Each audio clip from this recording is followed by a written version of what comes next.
Assalamualaikum warahmatullahi wabarakatuh. Selamat siang. Yang sama-sama kami hormati Bapak Dr. Ayatullah Misal Musyafi SE AKMAK yang sudah memberikan pembelajaran dan wawasannya kepada kami selama waktu perkuliahan untuk mata kuliah pelaporan keuangan dan kebijakan akuntansi. Kami dari tim 3 yang beranggotakan Ulfa Maulida, saya sendiri Rando Winanto, kemudian ada Ayu Winarti Purba, dan Muhammad Darmawan akan mengambil tema analisa arus kas dan modal yang diinvestasikan pada PT Garuda Indonesia Persero Tbk. Oke, data yang kami gunakan ini adalah data dari annual report dan laporan keuangan yang dipublish pada Bursa Efek Indonesia. Periode tahunnya adalah tahun pelaporan 2023. Untuk slide selanjutnya akan dipresentasikan dalam hal ini adalah pembukaan oleh oleh Kak Ulfa Maulida. Silakan Kak Ulfa.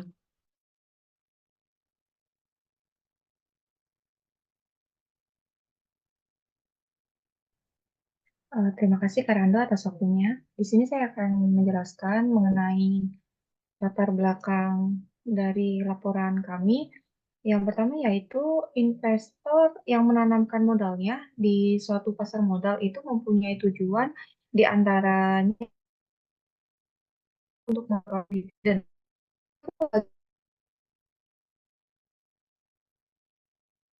Tunai biasanya juga lebih disukai oleh para investor karena apa? Karena dengan digunakan untuk mengevaluasi kinerja dan likuiditas suatu perusahaan berdasarkan besarnya dividen yang dibayarkan.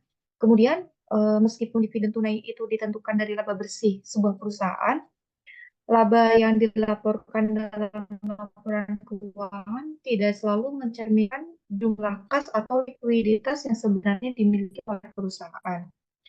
Nah, di sini kami mengambil analisa pada perusahaan Garuda Indonesia.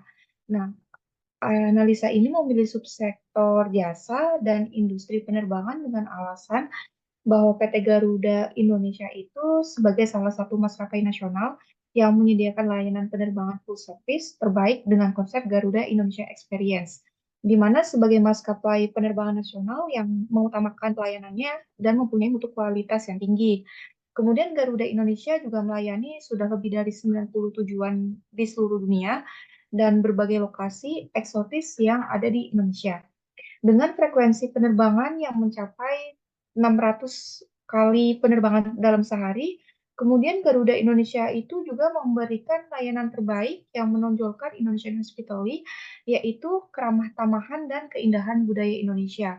Dan di sini Garuda Indonesia juga didirikan pada tanggal 28 Desember di tahun 1949 dan menjadi maskapai nasional untuk mendukung penerbangan komersial dan pembangunan ekonomi di Indonesia.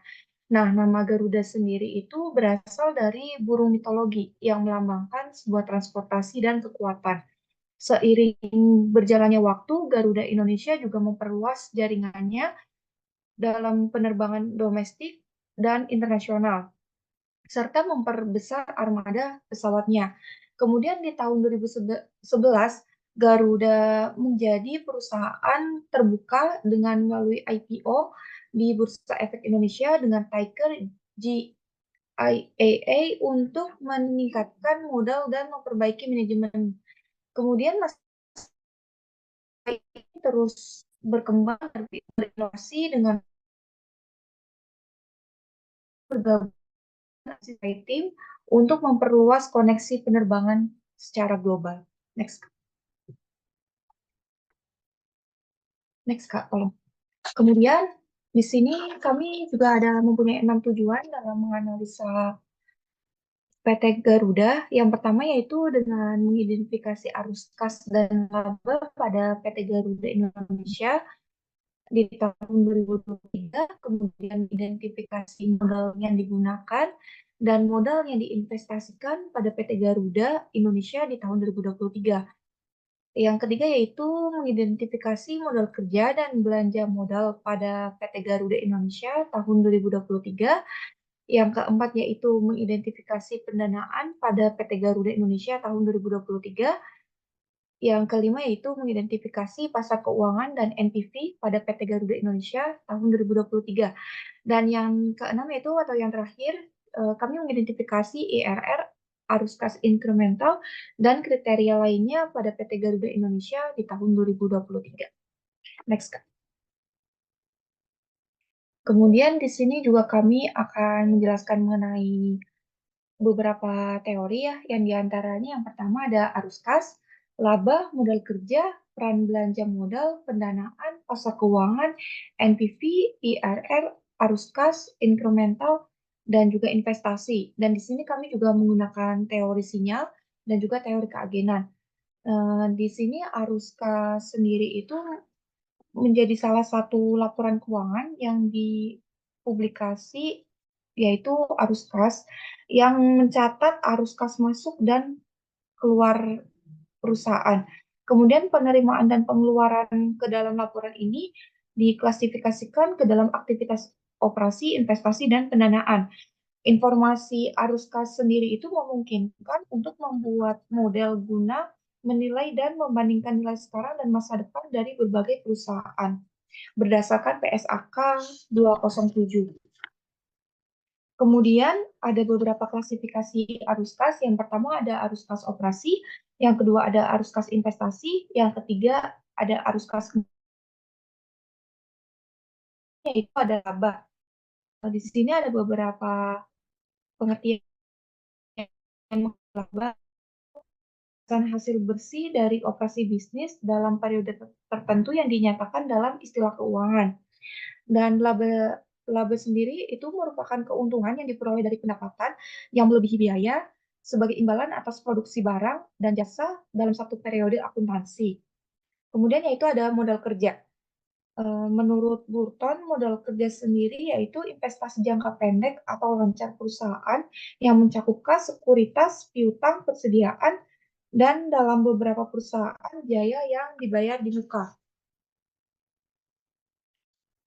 Kemudian di sini modal kerja dibagi menjadi 3 bagian untuk memberikan pemahaman yang lebih jelas dan komprehensif, meliputi konsep yang pertama yaitu secara kuantitatif, kedua secara kualitatif, dan yang ketiga.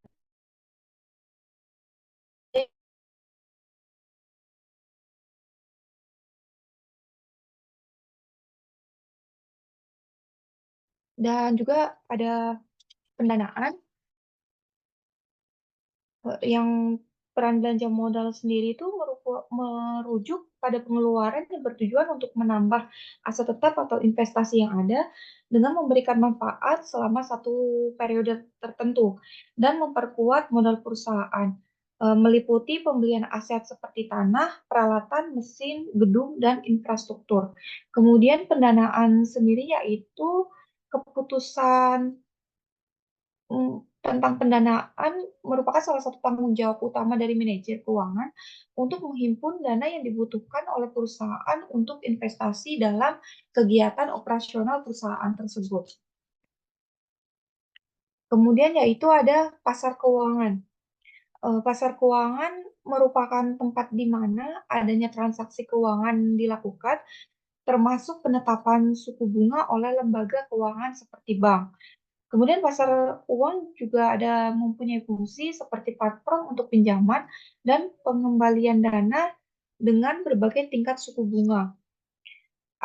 NPV, NPV sendiri itu merupakan selisih antara nilai sekarang dari arus kas awal dengan total nilai sekarang dan arus kas tambahan yang telah didiskontokan dengan tingkat biaya modal. Kemudian yaitu ada IRR atau internal rate di mana tingkat pengembalian atau tingkat diskonto dari arus kas yang terkontrol dengan biaya modalnya. Dan juga ada arus kas. Arus kas incremental sendiri itu dikenal dengan incremental cash flow yang merujuk pada perusahaan dalam arus kas suatu proyek atau investasi sebagai akibat dari pelaksanaan proyek tersebut. Kemudian ada investasi.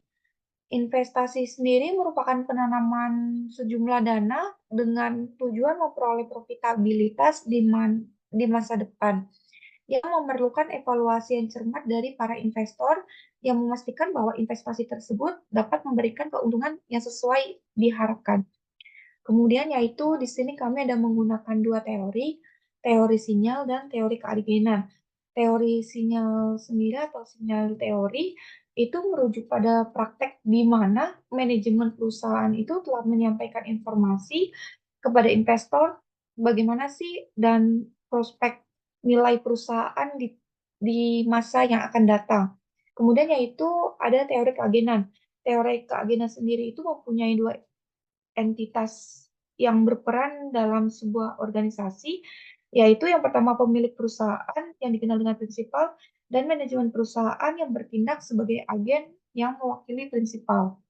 Dengan adanya pemisahan antara kepemilikan dan manajemen membuat organisasi itu lebih tahan terhadap konflik keagenan karena prinsipal dan agen memiliki kepentingan yang mungkin berbeda, terutama terkait dengan pencapaian tujuan pribadi mereka.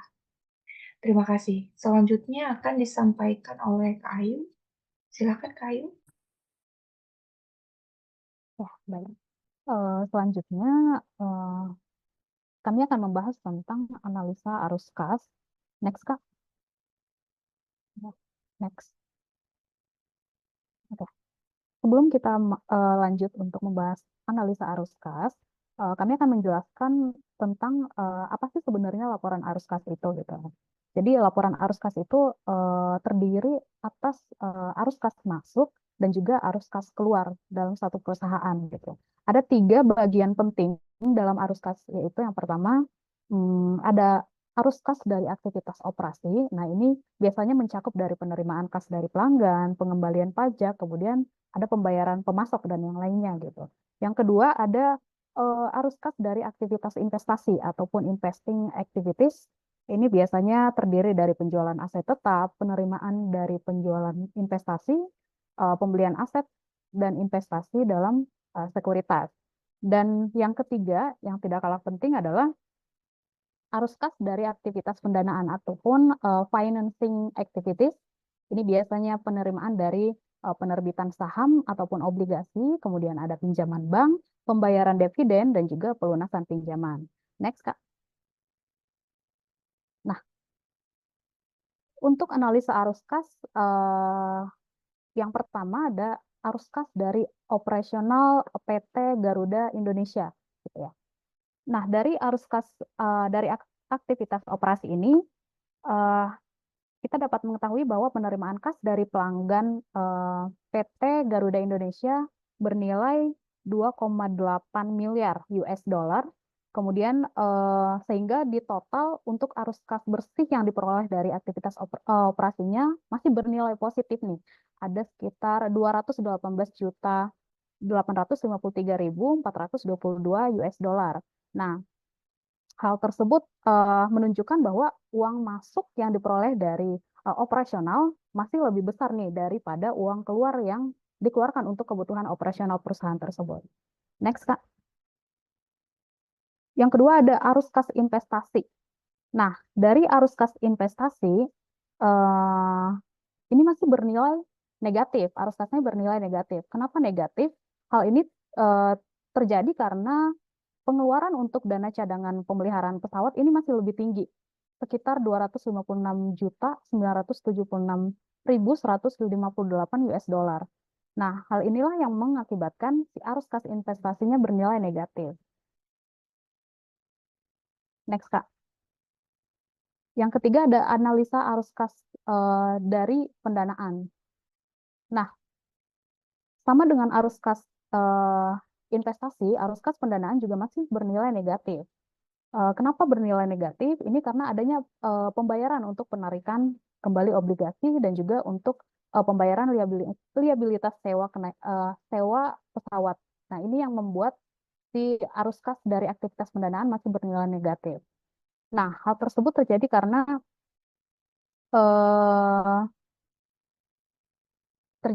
penarikan kembali obligasi dan lebih besar.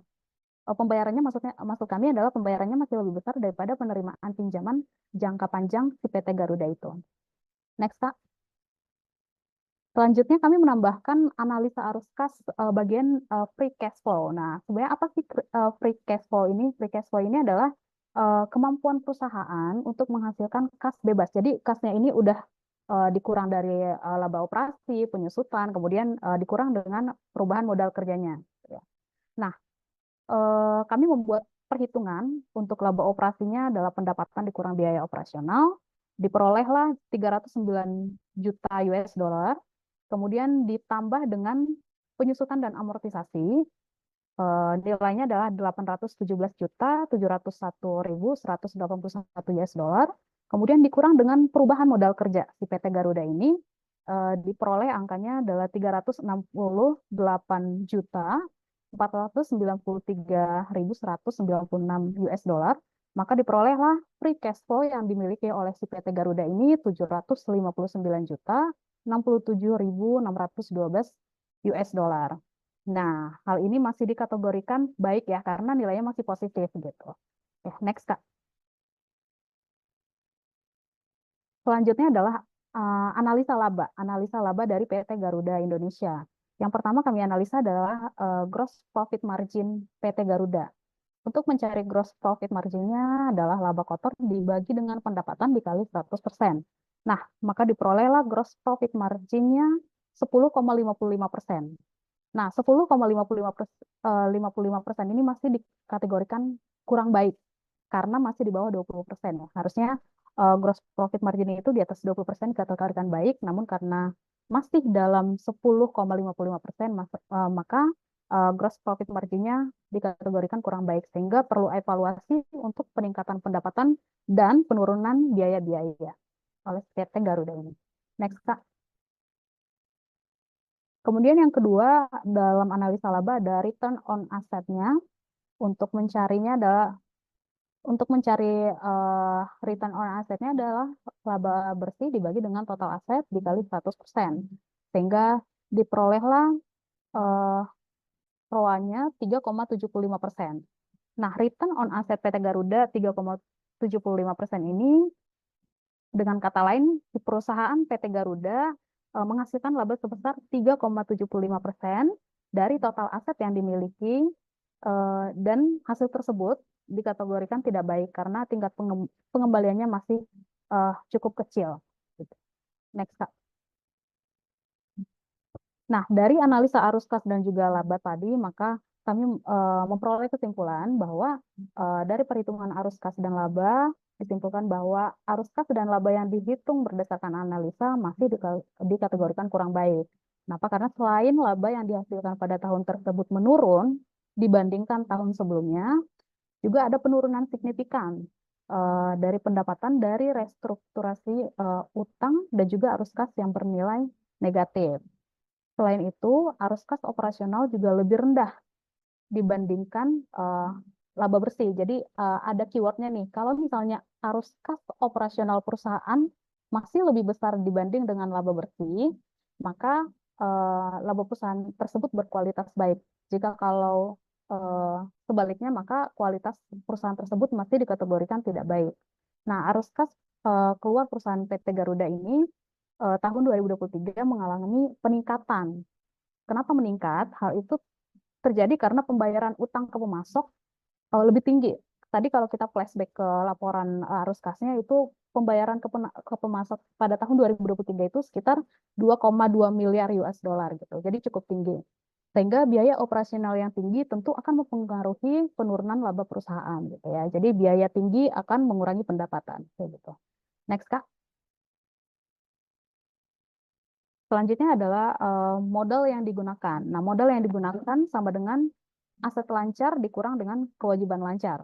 Nah, kami memberikan gambaran dengan perbandingan ya antara 2022 dengan 2023. Aset lancar 2022 dan 2023 mengalami penurunan, begitu juga dengan kewajiban lancar. Modal yang digunakan untuk tahun 2023 adalah minus 511 juta US dollar, dan juga untuk tahun 2022 minus 879 juta US dollar. Nah, dari tabel perhitungan di atas dapat disimpulkan bahwa modal kerja PT Garuda Indonesia mengalami penurunan dibanding dengan tahun 2022. Kenapa? Karena terdapat arus kas dan setara penurunan penurunan kas dan setara kas yang mengalami penurunan yang tadi ya, karena pembayaran pemasok yang cukup tinggi tahun 2023, sehingga ini ada hubungannya dengan analisa perhitungan arus kas tadi, di mana tahun 2023 pada laporan arus kas menyebabkan kas dan setara kasnya berkurang, sehingga modal kerjanya juga menurun. Next, Kak. Nah, selanjutnya berapa sih modal yang diinvestasikan gitu? Untuk mencari modal yang diinvestasikan itu sama dengan ekuitas pemegang saham dikurang dengan utang jangka panjang. Untuk analisis modal yang diinvestasikan, kami juga menggunakan perbandingan. Untuk modal yang diinvestasikan tahun 2022 adalah minus 3,9 miliar US dollar. Sedangkan untuk tahun 2023 ini minusnya lebih tinggi lagi, yaitu minus 4,6 miliar US dollar. Sehingga modal yang diinvestasikan dari sini kan bernilai negatif ya. Sehingga dengan kata lain, modal yang digunakan untuk mendanai operasi bisnis perusahaan tidak cukup nih, karena ekuitas yang dimiliki PT Garuda ini lebih kecil dibandingkan dengan utang jangka panjang yang dimiliki. Istilahnya kalau misalnya kita modalnya lebih sedikit daripada utang kita, berarti kita harus mencari utang lain gitu untuk memenuhi biaya operasional perusahaan. Sehingga dengan kondisi modal yang diinvestasikan bernilai negatif, berarti perusahaan harus menggunakan utang seperti yang sudah saya katakan sebelumnya untuk mendanai biaya operasional perusahaan, sehingga kondisi ini akan membaik jika perusahaan dapat meningkatkan laba, meningkatkan pendapatan untuk meningkatkan kas dan setara kas, serta meminimalisir pengeluaran yang dalam arti lain adalah biaya untuk biaya next, Kak. Selanjutnya akan dijelaskan oleh Kak Darmo.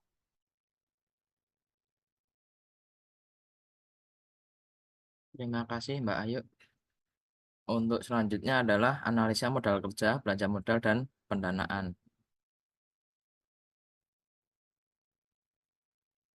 Untuk analisa modal kerja, dalam mengelola permodalannya, perusahaan senantiasa mempertahankan kelangsungan usaha dengan pengelolaan yang meminimalisir tergerusnya ekuitas agar tetap menjaga manfaat bagi pemegang saham dan pemangku kepentingan lainnya. Modal kerja Garuda Indonesia mengalami tren penurunan dalam beberapa tahun terakhir. Hal ini dapat dilihat dari rasio modal kerja dan rasio perputaran modal kerja yang rendah. Penurunan modal kerja ini dapat berakibat negatif bagi Garuda Indonesia, antara lain meningkatkan resiko likuiditas, meningkatnya biaya bunga, dan menurunnya fleksibilitas perusahaan. Untuk rumus rasio modal kerja adalah aset lancar dibagi kewajiban lancar. Dan untuk rasio perputaran modal kerja adalah penjualan bersih dibagi aset lancar dikurangi kewajiban lancar. Untuk rasio modal kerja di tahun 2023 adalah 0,56. Untuk rasio perputaran modal kerja di tahun 2023 adalah minus 0,61. Hasil rasio modal kerja menunjukkan 0,56, berarti bahwa rasio modal kerja lebih kecil dari 1, artinya perusahaan tidak memiliki cukup aset lancar untuk memenuhi kewajiban jangka pendeknya. Hal ini berarti perusahaan kesulitan dalam memenuhi kewajiban jangka pendeknya, sehingga untuk menjaga kesehatan keuangan perusahaan dan menghindari kebangkrutan, perusahaan perlu menaikkan aset lancarnya maupun mengurangi utang lancar. Kemudian untuk rasio perputaran modal kerja tahun 2023 menunjukkan minus 0,61, yang berarti bahwa rasio rendah angka negatif minus 0,61 menunjukkan bahwa ada masalah dalam manajemen modal kerja, di mana penjualan yang dilakukan tidak cukup untuk menutupi kewajiban jangka pendek atau mungkin terdapat masalah dalam struktur modal kerja. Hal ini berarti bahwa perusahaan menunjukkan likuiditas yang tinggi Dari hubungan antar penjualan bersih dengan modal kerja tersebut dapat diketahui juga perusahaan bekerja dengan modal kerja yang tinggi. Untuk konsekuensi atau akibat yang mungkin terjadi pada perusahaan adalah kondisi keuangan yang tidak stabil. Yang pertama, kondisi keuangan yang tidak stabil. Rasio modal kerja yang rendah menunjukkan bahwa Garuda Indonesia mungkin mengalami kesulitan dalam memenuhi kewajiban keuangan jangka pendeknya, seperti pembayaran utang atau biaya operasional sehari-hari. Yang kedua, masalah dalam manajemen modal kerja. Rasio perputaran modal kerja yang negatif 0, minus 0,61 mengindikasikan bahwa perusahaan mungkin menghadapi kesulitan dalam mengelola aset lancar dan kewajiban lancar secara efisien untuk mendukung operasional dan pertumbuhan bisnis. Selanjutnya adalah analisa belanja modal. Belanja modal Garuda Indonesia juga mengalami fluktuasi dalam beberapa tahun terakhir. Hal ini akan berdampak secara positif dan negatif. Dampak positifnya meningkatkan efisiensi operasi perusahaan, meningkatnya daya saing perusahaan, meningkatnya nilai aset perusahaan. Dampak negatifnya meningkatkan beban keuangan perusahaan, meningkatkan risiko likuiditas perusahaan. Untuk rumus belanja modal terhadap pendapatannya adalah belanja modal dibagi penjualan bersih atau total pendapatan. Untuk rasio belanja modal terhadap arus kas operasional, belanja modal dibagi arus kas operasi. Untuk rasio belanja modal terhadap total aset, belanja modal dibagi total aset. Di sini kita lihat bahwa rasio belanja modal terhadap pendapatannya 1,25. Untuk rasio belanja modal terhadap arus kas operasional 1,77. Untuk rasio belanja modal terhadap total aset 0,06. Hasil rasio belanja modal terhadap pendapatan sebesar 1,25, artinya bahwa perusahaan membelanjakan $1,25 untuk $1,25 untuk belanja modal untuk setiap satu pendapatan yang dihasilkan. Nilai rasio ini tergolong tinggi dibandingkan dengan industri penerbangan pada umumnya. Hal ini menunjukkan bahwa perusahaan menginvestasikan lebih dari 100% dari pendapatannya kembali ke dalam modal atau seperti pembelian aset atau investasi dalam pengembangan bisnis. Ini menunjukkan bahwa perusahaan membelanjakan lebih banyak uang untuk modal daripada pendapatannya yang dihasilkan. Hal ini berarti bahwa perusahaan berinvestasi lebih banyak dari yang dihasilkan dari operasinya. Untuk hasil rasio belanja modal terhadap arus kas operasional sebesar 1,77, hal ini menunjukkan bahwa Garuda Indonesia membelanjakan $1,77 untuk belanja modal untuk setiap $1 arus kas operasional yang dihasilkan. Hal ini berarti perusahaan menggunakan lebih banyak arus kas operasionalnya untuk mendanai investasi daripada untuk aktivitas operasional lainnya. Hal ini dapat menimbulkan kekhawatiran tentang kemampuan perusahaan untuk memenuhi kebutuhan pendapatannya. Untuk hasil rasio belanja modal terhadap total aset sebesar 0,06 yang menunjukkan bahwa 6% dari total aset Garuda Indonesia dialokasikan untuk belanja modal. Rasio ini tergolong rendah dibandingkan dengan industri penerbangan lainnya. Hal ini menunjukkan bahwa Garuda Indonesia memiliki basis aset yang relatif kecil dibandingkan dengan jumlah belanja modalnya. Untuk konsekuensi atau akibat yang terjadi, ya, nomor 1, keuntungan jangka panjangnya. Investasi yang agresif dalam belanja modal dapat memberikan keuntungan jangka panjang dalam bentuk peningkatan kapasitas, efisiensi, atau kemampuan kompetitif perusahaan. Yang kedua, kesulitan pendanaan jangka pendek. Meskipun investasi ini bisa menguntungkan jangka panjang, perlu dipastikan bahwa perusahaan memiliki sumber daya keuangan yang memadai untuk mendukung belanja modal yang tinggi. Ini dalam jangka pendek. Kemudian yang terakhir, evaluasi resiko. Perlu dilakukan evaluasi resiko terkait dengan investasi modal yang agresif, termasuk risiko terhadap arus kas, kemudian kembali ekonomi proyek, dan kemudian dampak perubahan pasar atau regulasi. Untuk selanjutnya, analisa pendanaan. Perusahaan menggunakan berbagai sumber pendanaan untuk membiayai operasinya, antara lain aktivitas yang berasal dari modal yang disetorkan oleh pemegang saham, utang yang berasal dari pinjaman bank, obligasi, dan sukuk, dan pendapatan usaha yang berasal dari penjualan tiket kapsul dan lainnya. Garuda Indonesia perlu mengelola pendanaannya dengan baik agar tidak memenuhi kebutuhan pendanaan untuk membiayai operasinya dan mencapai tujuan strategisnya. Untuk rumus debit to equity rasionya total utang dibagi total ekuitas, debit rasionya total utang dibagi total aset, interest coverage rasionya atau operasional dibagi beban bunga, equity rasionya total ekuitas dibagi total aset, debit to capital rasionya total utang dibagi total utang tambah ekuitas. Untuk debit to equity rasionya di sini kita lihat bahwa minus 6,24. Untuk debit rasionya 1,2. Untuk interest coverage rasionya 0,6. Untuk equity rasionya minus 0,2. Untuk debit to capital rasionya 1,2. Hasil untuk darinya menunjukkan minus 0,24 yang menunjukkan bahwa Garuda Indonesia memiliki jumlah utang yang sangat besar dibandingkan dengan ekuitasnya. Secara matematis ini berarti setiap unit ekuitas yang negatif, perusahaan memiliki utang lebih dari 6 kali lipat. Tingginya rasio ini menunjukkan ketergantungan yang sangat tinggi pada utang untuk mendanai aset dan operasional perusahaan. Hasil debit rasionya menunjukkan 1,2 yang berarti lebih dari 1 menunjukkan bahwa perusahaan memiliki lebih banyak utang daripada nilai total aset yang dimiliki. Ini mengindikasikan tingkat risiko keuangan yang sangat tinggi di mana perusahaan menghadapi tekanan untuk memenuhi kewajiban utangnya. Hasil interest coverage ratio menunjukkan 0,6 yang berarti rendah, menunjukkan bahwa laba operasional Garuda hanya cukup untuk membayar setengah dari total bunga yang harus dibayarkan. Ini menunjukkan rasio yang tinggi terhadap kebangkrutan atau kesulitan dalam membayar bunga. Untuk hasil equity ratio Garuda menunjukkan minus 0,2 yang berarti rendah, menunjukkan bahwa ekuitas Garuda Indonesia hanya sebesar 20% dari total asetnya. Ini menunjukkan bahwa perusahaan memiliki ketergantungan yang tinggi pada utang dan memiliki sedikit kepemilikan ekuitas dalam struktur modalnya. Hasil debt to capital ratio Garuda menunjukkan 1,2 yang berarti total utang perusahaan adalah 120% dari total modal perusahaan. Artinya untuk setiap modal terdapat 1,2 unit utang yang masih menunjukkan ketergantungan yang signifikan pada utang untuk mendanai operasi dan investasi. Pada tanggal 20 Juni 2022, perusahaan memperoleh pendanaan sejumlah 7.500 miliar dolar dan 725 miliar dolar yang berasal dari penyertaan modal pemerintah Republik Indonesia dan PT Perusahaan Pengelola Aset.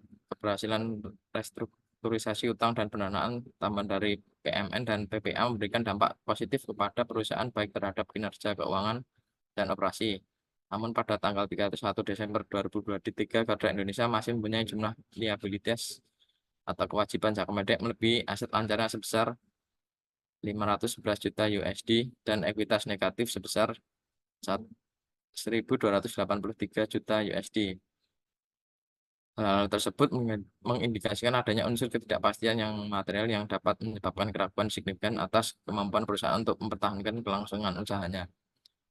Garuda Indonesia mendapatkan pendanaan dari pihak ketiga, baik itu dengan mekanisme business to business atau dalam bentuk pendanaan dari Percepatan Pemulihan Ekonomi Nasional pasca pandemi, sehingga proses perbaikan engine atau auxiliary power unit dapat dilaksanakan secara bertahap di tahun 2023. Konsekuensi atau akibat yang mungkin terjadi pada perusahaan tingkat risiko yang sangat tinggi, kondisi keuangan seperti ini menunjukkan Garuda Indonesia berada dalam situasi risiko yang tinggi. Tingginya rasio utang terhadap ekuitas dan aset menunjukkan bahwa perusahaan memiliki kewajiban utang yang sulit dan dikelola. Keterbatasan likuiditas dengan interest coverage ratio yang rendah, Garuda Indonesia mungkin mengalami kesulitan dalam menghasilkan arus kas yang cukup untuk membayar bunga utangnya yang dapat mengarah pada masalah likuiditas. Dengan tingkat risiko yang sangat tinggi, kondisi keuangan seperti ini menunjukkan bahwa Garuda Indonesia berada dalam situasi risiko yang sangat tinggi. Tingginya rasio utang terhadap ekuitas dan aset menunjukkan bahwa perusahaan memiliki kewajiban utang yang sulit untuk dikelola. Untuk selanjutnya akan disampaikan oleh Mas Rando. Baik, terima kasih Mas Darmawan telah mempresentasikan poin analisanya. Kemudian kami akan mempresentasikan analisa pasar keuangan dan net present value dari PT Garuda Indonesia, pasar OTBK. Next, Mas.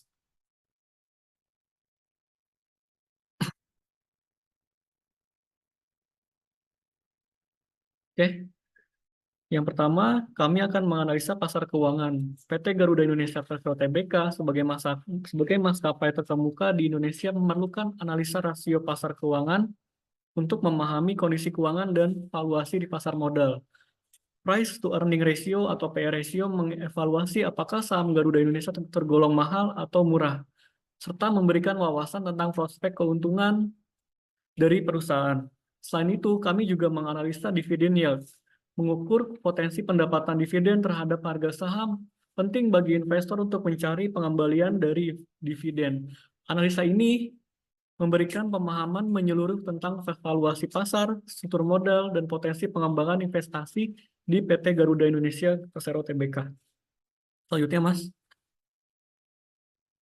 Oke, pada analisa pasar keuangan ini, kami pertama kali akan menganalisa melalui rasio dari price to earning ratio. Pada tahun 2022, Bursa Efek Indonesia menghentikan sementara perdagangan efek PT Garuda Indonesia Persero Tbk dari tanggal 18 Juni 2021 hingga 3 Januari 2023 yang diakibatkan dari restrukturisasi oleh pemerintah Republik Indonesia serta penundaan pembayaran suku senilai 14.875.000 US dollar yang jatuh tempo pada tanggal 3 Juni 2021. Kemudian pada tahun 2023 PT Garuda Indonesia juga kembali dibuka perdagangannya di Bursa Efek. Dalam hal ini kita bisa menganalisa dengan rumus PR ratio sama dengan harga saham per lembar dibagi dengan earning per share. Kita bisa lihat pada tahun 2023 pada triwulan 1 harga saham per lembarnya Rp74 dibagi earning per share-nya yang dilaporkan pada akhir periode pelaporan adalah Rp3,52 dengan hasil PR ratio-nya adalah Rp21,02. Kemudian di triwulan 2 ada penurunan harga per lembar saham sebesar Rp63 dengan earning per share Rp3,52 dengan hasil PR ratio Rp17,89. Selanjutnya di triwulan ketiga harga per lembar saham Rp92 dibagi dengan nilai earning per share pada akhir periode sebesar Rp3,52 dengan hasil PR ratio Rp26,13. Kemudian pada triwulan keempat harga per lembar saham Garuda Rp69 dibagi dengan earning per share pada akhir periode tahun Rp3,52 dengan hasil PR ratio Rp19,6. Selanjutnya, Mas. Nah, dari perhitungan tersebut, walaupun perusahaan PT Garuda pada tahun 2022 tidak ada perdagangan di Bursa Efek, kita bisa menganalisa selama 1 tahun di tahun 2023 dari triwulan 1 sampai dengan triwulan 4, untuk tahun buku 2023, perseroan tidak membayarkan dividen guna meningkatkan cadangan umum dan menjaga kelangsungan usaha. Sesuai dengan Undang-Undang Perseroan Terbatas, perseroan harus menyisihkan laba bersih sampai cadangan wajib minimal 20% dari modal yang disetorkan penuh kepada negara. Saat ini saldo laba dicadangkan perseroan dalam hal ini adalah PT Garuda Indonesia adalah 6,08 juta US dollar atau 0,29% dari modal yang ditempatkan atau disetorkan penuh pada kas perusahaan. Selanjutnya kami juga ini ada analisa dari dividen yield juga. Selanjutnya, Mas. Nah, dari pasar keuangan juga kita bisa lihat pada tahun 2022 perdagangan saham PT Garuda Indonesia Persero Tbk di Bursa Efek Indonesia dihentikan sementara karena restrukturisasi dan penundaan pembayaran suku senilai 14.875.000 US dollar mencerminkan tantangan keuangan signifikan. Pada tahun 2023, PR ratio perusahaan menunjukkan volatilitas tinggi dengan fluktuasi setiap triwulan mencerminkan ketidakpastian pasar terhadap kinerja dan prospek perusahaan. Garuda Indonesia memutuskan untuk tidak membayar dividen pada tahun 2023 guna meningkatkan cadangan umum dan menjaga kelangsungan usaha. Meskipun tanda-tanda pemulihan perusahaan masih menghadapi tantangan pasar, tantangan yang cukup besar dalam mencapai stabilitas jangka panjang dan meningkatkan kepercayaan investor. Nah, dari itu kita juga sudah bisa analisa nih antara dividen yield dan pasar keuangan. Saat ini kondisi keuangan PT Garuda Indonesia juga sudah mulai mengalami peningkatan walaupun dari dalam hal laba ini ada penurunan dari tahun lalu dan ini juga imbasnya dari ada restrukturisasi yang dilakukan oleh Kementerian BUMN yang ditugaskan dari pemerintah Republik Indonesia untuk menormalkan kondisi keuangan perusahaan ini, dalam hal ini Garuda, untuk tidak mengalami kerugian yang secara berlarut-larut. Selanjutnya, Mas. Kemudian kami juga menganalisa poin analisa dari net present value ataupun NPV. Analisis net present value digunakan oleh PT Garuda Indonesia untuk mengevaluasi kelayakan investasi dengan memperhitungkan nilai sekarang dari arus kas masa depan proyek. Tujuannya adalah memastikan bahwa investasi memberikan nilai tambah yang signifikan bagi perusahaan dan pemegang saham. NPV memberikan gambaran yang jelas tentang potensi keuntungan atau kerugian, membantu manajemen dalam mengambil keputusan yang rasional dan terstruktur, serta memungkinkan perbandingan proyeksi berdasarkan nilai ekonomisnya. Selain itu, analisis NPV juga penting untuk pengelolaan risiko keuangan dengan membantu perusahaan merencanakan strategi mitigasi risiko dan memastikan kontribusi pasar terhadap pertumbuhan jangka panjang serta keberlanjutan perusahaan. Kemudian selanjutnya Mas Darmawan. Nah, pada poin ini kami akan menganalisa rasio dari net present value dengan rumus ekuivalen R itu adalah tingkat dari suku bunganya pada tahun tersebut dibagi dengan 1 tambah R dalam kurung pada tahun periode dikurangi dengan periodenya diskontonya atau tingkat suku bunganya ataupun C. Hasilnya adalah arus kas investasi yang kami analisa itu adalah poin dari analis arus kas investasi PT Garuda Indonesia pada tahun 2021 senilai 245.854.660 US dollar. Kemudian kami diskontokan dengan nilai NPV-nya menjadi 220, mohon maaf tadi kami nilainya berdasarkan nilai rupiah 227.290.685 rupiah. Tahun kedua, tahun 2022, ada peningkatan arus kas investasi Garuda Indonesia senilai 263.524.313 rupiah. Kemudian kita diskontokan nih, kita analisa net present value-nya menjadi senilai 230.240.913 rupiah.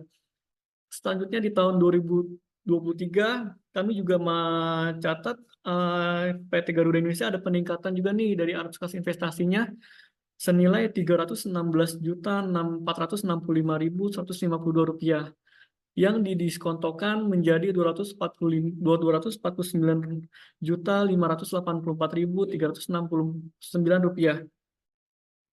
Selain kami menganalisa dari poin arus kas investasi, kami juga melakukan analisa dari laporan realisasi capaian kinerja penyertaan modal negara. Dalam hal ini adalah PMN pada triwulan keempat tahun 2023 dari PT Garuda Indonesia.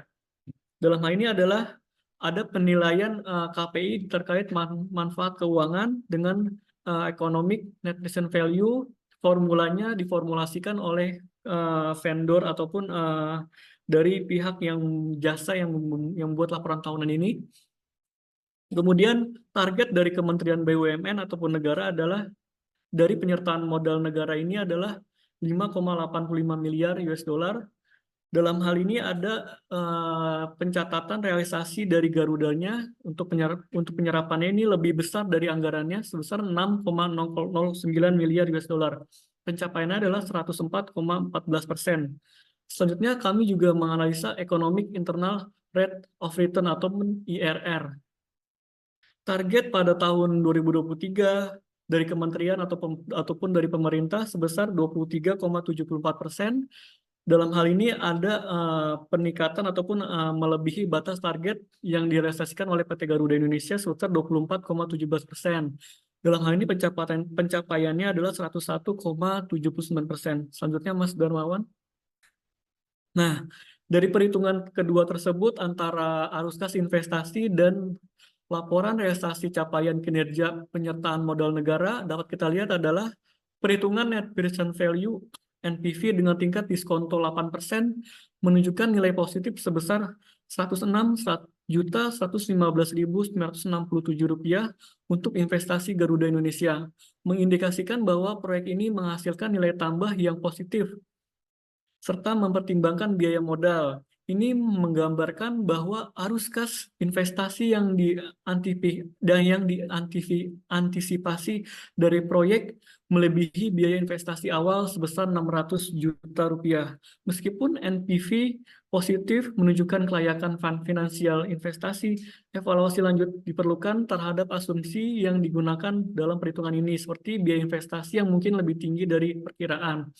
Selain itu, PT Garuda Indonesia mencatat pencapaian signifikan dalam laporan realisasi capaian kinerja penyertaan modal negara triwulan 4 tahun 2023 dengan melampaui target economic net present value sebesar 5,85 miliar US dollar dan mencapai 6,09 miliar US dollar, serta mencatat economic internal rate of return atau IRR sebesar 24,17%. Meskipun demikian, perusahaan perlu terus melakukan evaluasi risiko dan keberlanjutan manfaat ekonomi untuk memastikan keberlanjutan jangka panjang dari investasi ini dan mengelola risiko tambahan yang mungkin timbul akibat dari investasi yang dilakukan oleh perusahaan. Kemudian, Mas, selanjutnya. Nah, kemudian kami juga menganalisa poin-poin dari PT Garuda Indonesia terkait dengan nilai IRR-nya, lalu arus kas incremental, dan kriteria investasi lainnya. Kemudian, Mas,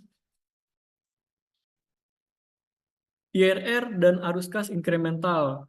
Garuda Indonesia melihat potensi besar dalam pasar penerbangan ke Timur Tengah, khususnya rute Jeddah dan Madinah, sehingga menerbitkan efek beragunan aset dalam kurung adalah EBA mandiri dengan kode GIA A01 dengan nilai pokok 1,8 triliun rupiah, menawarkan imbal hasil 9,75% per tahun dan pembayaran bertahap hingga 27 Juli 2023.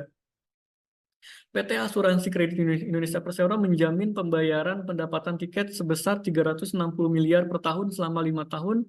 Totalnya adalah 1,8 triliun rupiah. Pada 13 Juni 2022, pemegang saham KIK EBA menyetujui restrukturisasi kewajiban senilai 1 triliun 235 miliar 433 juta 261.090 rupiah yang mencakup sisa pendapatan penjualan tiket masa depan, biaya restrukturisasi, biaya bank konsuditan, biaya OJK, biaya pajak dengan syarat dan ketentuan baru dalam term yang masih dalam negosiasi.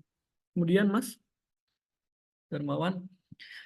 Nah, dari analisa investasi proyek EBA ini, jumlah pokoknya adalah 1,8 triliun, imbal hasilnya adalah 9,75% per tahun, jangka waktunya 5 tahun, pembayaran imbal hasil setiap bulan atau kuartal, pelunasan pokok tahunan adalah 360 miliar per tahun, tanggal emisi pada bulan Juli 2018, tanggal pelunasan akhir 27 Juli 2023.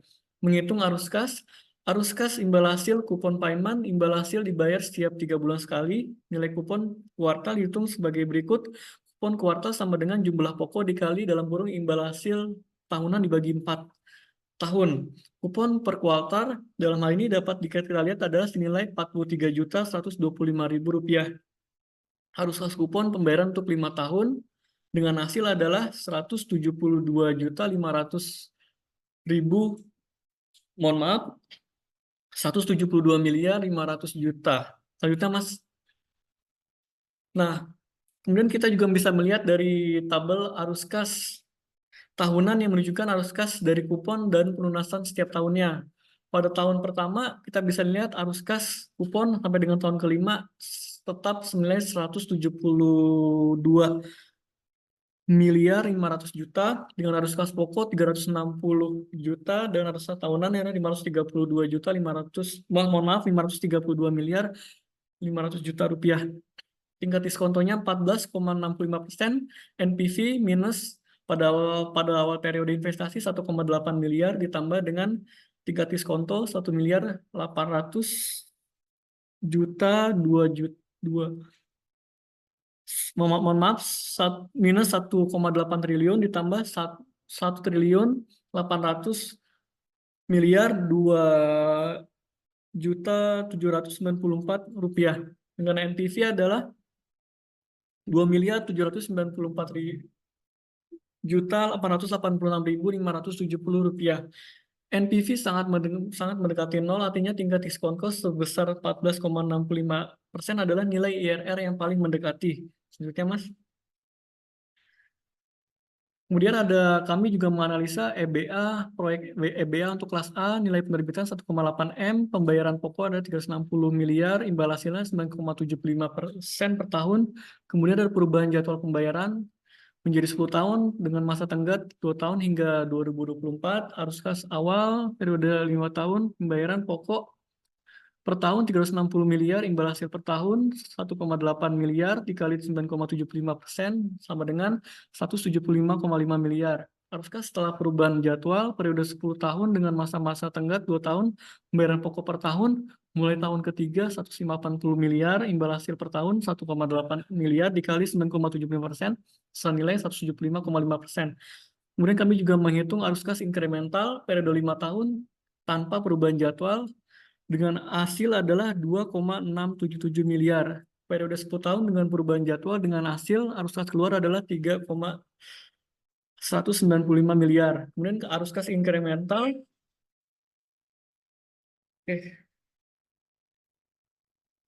Mohon maaf sebentar.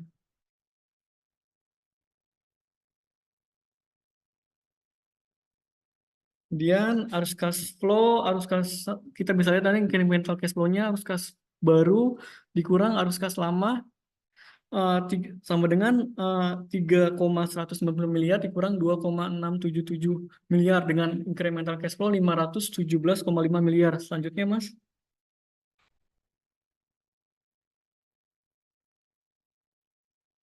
Analisa IRR.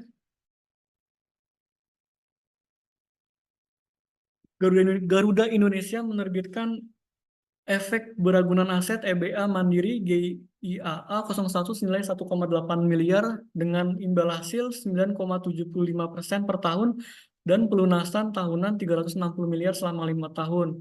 Analisis menunjukkan NPV mendekati nol dengan tingkat diskonto 14,65%, menunjukkan investasi layak secara teknis.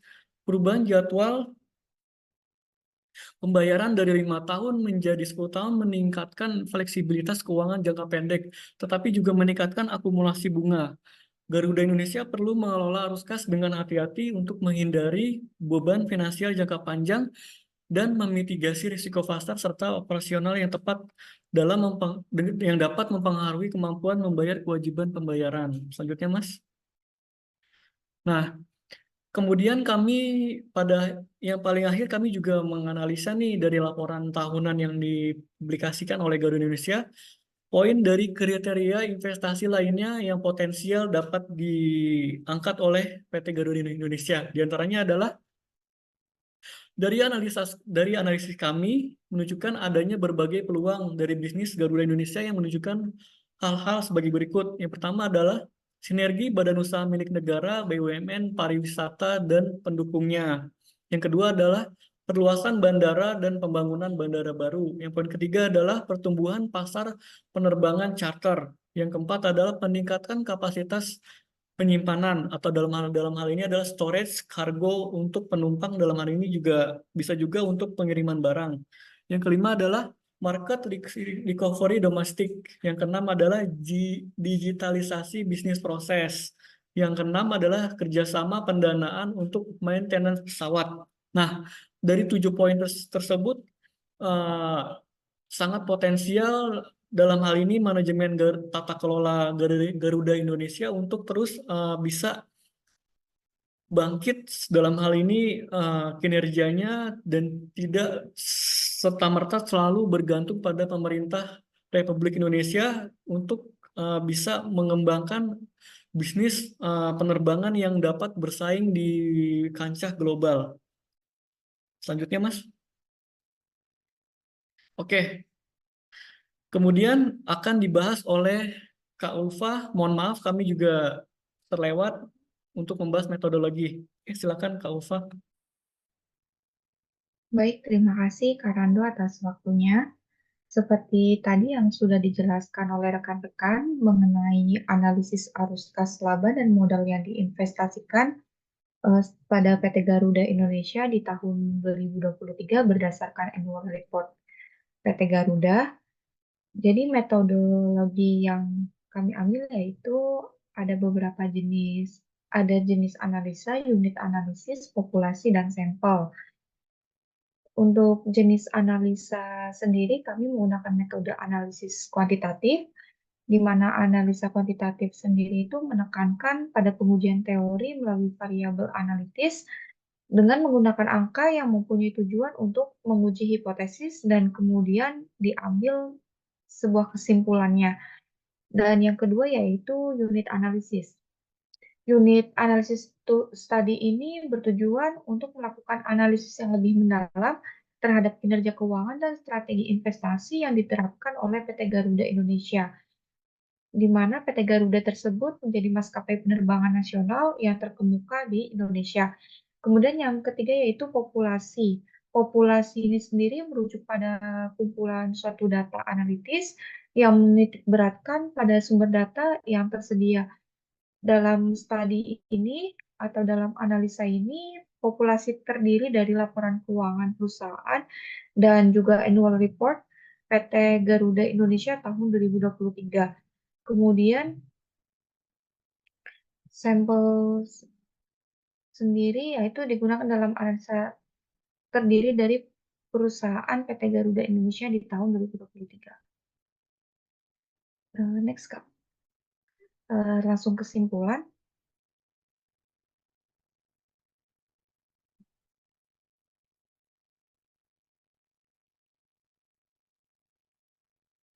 Ya, dari analisa yang telah kami lakukan pada perusahaan PT Garuda Indonesia 2023, terdapat kesimpulan yang menitik beratkan pada menunjukkan arus kas operasional yang bernilai positif sebesar Rp218.853.422.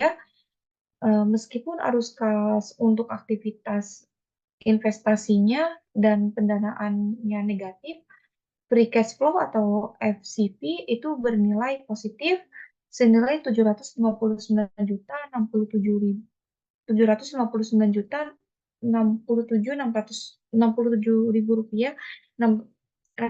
Kemudian margin laba kotor dan bersih serta return on asetnya menunjukkan hasil kurang baik, di mana modal kerja menurun dibanding di tahun 2022.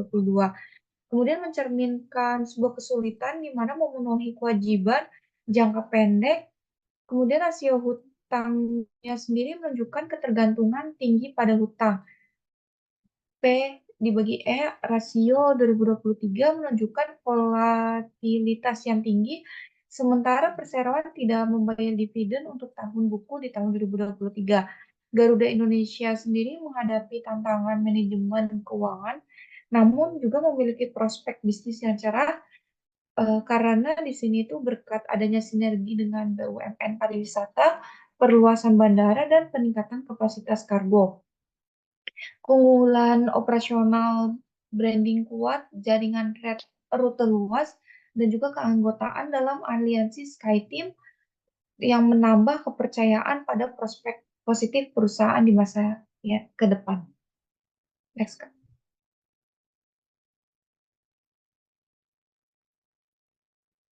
Kemudian ada beberapa rekomendasi yang kelompok kami sampaikan, yaitu berdasarkan temuan analisis yang sudah kami lakukan pada PT Garuda Indonesia Persero, harus perlu memperbaiki manajemen keuangan dengan fokus pada efisiensi arus kas, operasional, investasi, dan juga pendanaan. Nah, optimalisasi profitabilitas melalui evaluasi struktur biaya dan pendapatan, serta peningkatan manajemen modal kerja untuk memastikan ketersediaan kas yang cukup. Kemudian sangat diperlukan perusahaan harus memantau kinerja pasar dan valuasi saham secara berkala untuk pengambilan keputusan yang tepat. Untuk strateginya sendiri yaitu kami ada merekomendasikan strategi jangka panjangnya yang berkelanjutan, kemudian termasuk sinergi dengan entitas BUMN dan pengembangan inisiatif bisnis baru. Di sini akan membantu Garuda Indonesia untuk mengatasi tantangan keuangan dan meningkatkan kinerjanya menuju masa depan yang lebih stabil dan berkembang. Terima kasih. Selanjutnya saya kembalikan ke Karanda sebagai moderator.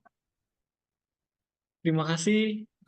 Demikian presentasi dari kami. Sekali lagi kami ucapkan terima kasih kepada Pak Ayat yang sudah memberikan pembelajaran pada kelas pelaporan keuangan. Kami dari kelas Manajemen Magister Akuntansi non-reguler. Aku bersyukur juga sudah diberikan wawasan dari Bapak. Semoga kedepannya kami juga bisa mengembangkan wawasan dan ilmu yang sudah Bapak berikan kepada kami. Kurang lebihnya mohon maaf. Billahi taufiq wal hidayah. Wassalamualaikum warahmatullahi wabarakatuh.